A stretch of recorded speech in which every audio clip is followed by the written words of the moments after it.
Ilakya Priya from Madurai branch cleared RRB PO.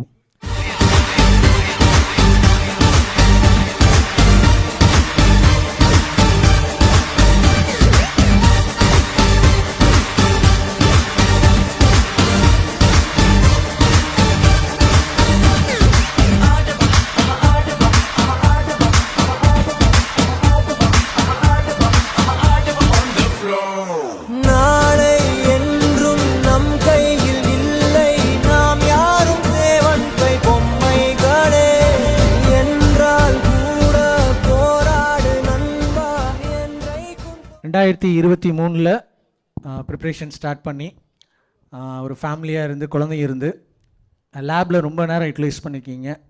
ஒரு grocery shop வச்சுருக்காங்க வீட்டில். And குழந்தைய கொண்டு போய் வீட்டில் அங்கே விட்டுட்டு திருப்பி வந்து இந்த படிப்பு அப்படின்றது ரொம்ப ஒரு சர்க்கம்டன்ஸ் வந்து ரொம்ப டஃப்பாக இருந்திருக்கு உங்களுடைய லைஃப்பில் இந்த அச்சீவ்மெண்ட்ஸ்க்கு. If you words. நான் என்னோடய ப்ரிப்ரேஷன் ஸ்டார்ட் பண்ண 2021. நான் கரெக்டாக 7 இயர்ஸ் கன்சீவாக இருக்கும்போது ப்ரிலிம்ஸ் எக்ஸாம் எழுத ஸ்டார்ட் பண்ணேன். அப்போ பாப்பா வந்து கரெக்டாக 7 மந்த்ஸ் கன்சீவாக இருந்தேன். ப்ரிலிம்ஸ் எக்ஸாம் எழுதிட்டு நான் ஹோப் பண்ணலை பாஸ் ஆவேன் அப்படின்னு சொல்லிட்டு. பட்டு என்னதுன்னு தெரில, பாஸ் ஆகியிருந்தேன். எக்ஸாம் வந்து மெயின்ஸ் எக்ஸாம் வந்து எப்படின்னா கரெக்டாக பேபி பிறந்து 25 சி செக்ஷன் தான், எனக்கு 25 டேஸ் தான், வெளியில் போகக்கூடாதுன்னு சொன்னாங்க. ஆனாலும் காரில் என் ஹஸ்பண்ட் தான் கூட வந்து பாப்பா லைட்டாக கூட சினுங்காமல், கிட்டத்தட்ட IBBSPO மெயின்ஸு 3.5 hours லைட்டாக கூட சினுங்காத அளவுக்கு ஃபுல் அண்ட் ஃபுல் அவங்க தான் பார்த்துட்டாங்க. பட் ஃபஸ்ட் டைம் மெயின்ஸுனால எதுவுமே அந்த இடத்துல தெரியல. ஸோ நெக்ஸ்ட்டு வந்து இந்த இன்சிடெண்ட் ஆரம்பிக்கிறதுக்கு முன்னாடி இன்னும் ஒரு சின்னது, அது எல்லாரோட லைஃப்லேயே நடக்கிறது தான். பொம்பளை பிள்ளைங்களாக இருந்தால் கல்யாணம் பண்ணி ஹஸ்பண்ட் வீட்டுக்கு போகும்போது அவங்களுக்கான மிகப்பெரிய சந்தோஷமாக என்ன இருக்குமோ, உங்களை கிண்டல் பண்ணுற காட்டிலும் உங்கள் அப்பா கிண்டல் பண்ணுறது ரொம்ப ரொம்ப சந்தோஷமாக இருக்கும் அவங்களுக்கு. இதே மாதிரி தான் ஒரு தடவை என்னை எங்கள் அப்பா வச்சு கிண்டல் பண்ணிகிட்டு இருந்தப்ப கேட்டார், உங்கள் அப்பா எந்த நம்பிக்கையில் உன்னை இவ்வளோ தூரம் படிக்க வச்சாரு அப்படின்னு சொல்லிட்டு. எங்கள் குடும்பத்தில் யாருமே கவர்மெண்ட் எம்ப்ளாயி கிடையாது, நான் தான் ஃபஸ்ட்டு வரணும்னு எங்கள் அப்பா கனவு கட்டு படிக்க வச்சாங்கன்னு. அப்போ அவர் சொன்னார், ஏன் இந்த கனவை நீ வந்து நினைவாக்கக்கூடாது அப்படின்னு சொல்லிட்டு. இத்தனை நல்ல ஹஸ்பண்ட் எத்தனை பேர் கிடப்பாங்கன்னு தெரியாது. அப்பாவோட கனவை அவரோட கனவாக எடுத்து நீ படி பரவாயில்ல பார்த்துக்கும் அப்படின்னு சொல்லி ஸ்டார்ட் பண்ணது தான்.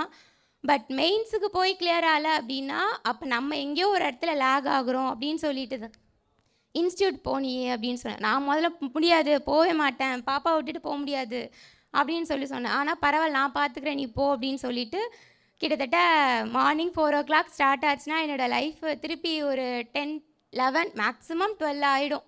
நான் பாப்பாவை போய் அம்மா வீட்டில் விட்டுட்டு திருப்பி இன்ஸ்டியூட் வருவேன். 7:30க்கு உள்ளே இருப்பேன் இன்ஸ்டியூட்டில்.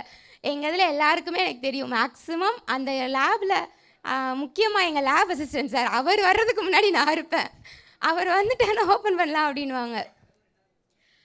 அந்த மாதிரியான நிறைய இஷ்யூ பண்ணிட்டேன். 2023 எல்லாமே ப்ரிலிம்ஸ் எல்லாமே கிளியர் ஆச்சு. எதுலேயுமே லேக் ஆகவே இல்லை. 1 மார்க்கில் பாஸ் ஆகணும், 2 மார்க்கில் கிடையவே கிடையாது. எல்லாமே அடித்தா 15 இந்த அளவுக்கு தான் வச்சுருந்தேன்.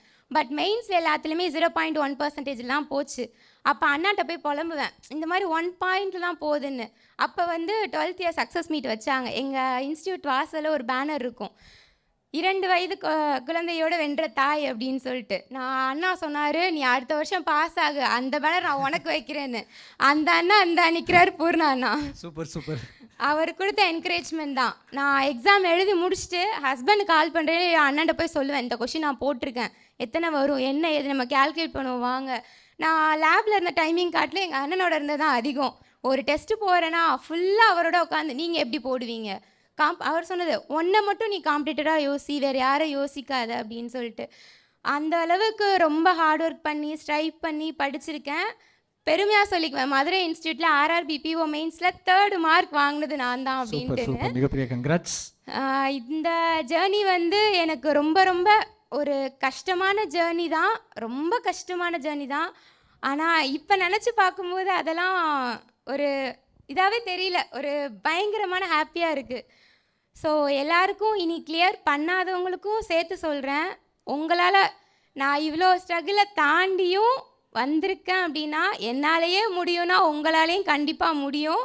இன்னொன்று, நம்மளால் முடியலன்னா வேறு யாராலையும் முடியாது. அதை மட்டும் நல்லா மைண்டில் ஏற்றிக்கோங்க. கன்சிஸ்டண்ட்டாக படிங்க. அதிகமான டைம் வந்து உங்கள் படிப்புக்காக நீங்கள் ஸ்பெண்ட் பண்ணுங்கள். கீழே ஏற்றி விடுறவங்க ஒருத்தவங்களா இருந்தால் மேலே தூக்கி விடுறவங்க ஒருத்தவங்க கண்டிப்பாக வேணும். கீழே ஏற்றி விடுறவங்க நம்மளோட ஃபேமிலி, மேலே நம்மளை கை தூக்கி நிறுத்துறவங்க நம்ம veranda race family. Thank you so much. ரெண்டு ஃபேமிலிக்கும் நான் ரொம்ப நன்றி மிகப்பெரிய வார்த்தை, கடன்பட்டிருக்கேன். ரொம்ப ரொம்ப நன்றி. நான் ஒரு 4 பேருக்கு மட்டும் தேங்க் சொல்லுங்க, பண்ணணும்னு நினைக்கிறேன். மேக்ஸிமம் ஃபஸ்ட்டு எல்லாருமே அவங்க ஃபேமிலிக்கு, எங்கள் சொல்லிக் கொடுத்த மென்டாஸ் இவங்களுக்குன்னு. நான் ஃபஸ்ட்டு எனக்கு தான் தேங்க் பண்ணிப்பேன். எவ்வளவோ ஃபெயிலியர் வந்தப்பையும் இல்லை நம்ம வந்து கிவ் அப் பண்ணக்கூடாது, நம்ம முன்னாடி பேசினவங்க நம்ம முன்னாடி எந்திரிச்சு நின்று பேச பயப்படணும் அப்படின்ற ஒரு காரணத்தை வச்சு மோட்டிவேட் பண்ணி நான் என்னையே படிச்சுக்கிட்டேன். எனக்கு ஃபஸ்ட்டு தேங்க்ஸ். நெக்ஸ்ட்டு வந்து எனக்கு என்னோட பாதியாக நிற்கிற என்னோட ஹஸ்பண்டுக்கு பெருமையாக சொல்லிப்பேன். நம்ம யார் கையை கோக்குறோன்றதுல வந்து மிகப்பெரிய ஒரு இது இருக்குது. எனக்கு அந்த இதில் வந்து ரொம்ப பிளெஸ்டு தான். தேர்டு எங்கள் அம்மா அப்பா, ஃபாதர் இன்லா, மதர் இன்லா எல்லாருமே. ஏன்னா எனக்கு இன்ஸ்டியூட் ஃபீஸ் கட்டினதே எங்கள் ஃபாதர் இன்லா தான். ஸோ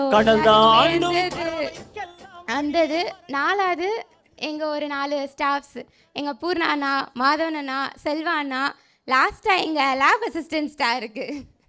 அவருக்கு யாரும் தேங்க் பண்ணதில்லை. நான் ஒரு சில நேரம் லேட்டாக வருவேன், 10 மணிக்கு வருவேன். வந்து பார்த்துட்டு சிஸ்டம் இல்லையேடா அப்படின்னு சொல்லிட்டு அவர் கூப்பிடுவார். அந்த அங்கே ஒன்று இருக்குது, போய் உட்காருங்க, போய் படிங்க அப்படின்னுவார். ஸோ இவங்க எல்லாத்துக்குமே தேங்க்ஸ் பண்ணுறேன். தேங்க் பண்ண யாரையும் மறந்துருந்தேன்னா கோச்சிக்காதீங்க, உங்களுக்கு சேர்த்து பேசியிருக்கேன். தேங்க்யூ. Thank you so much.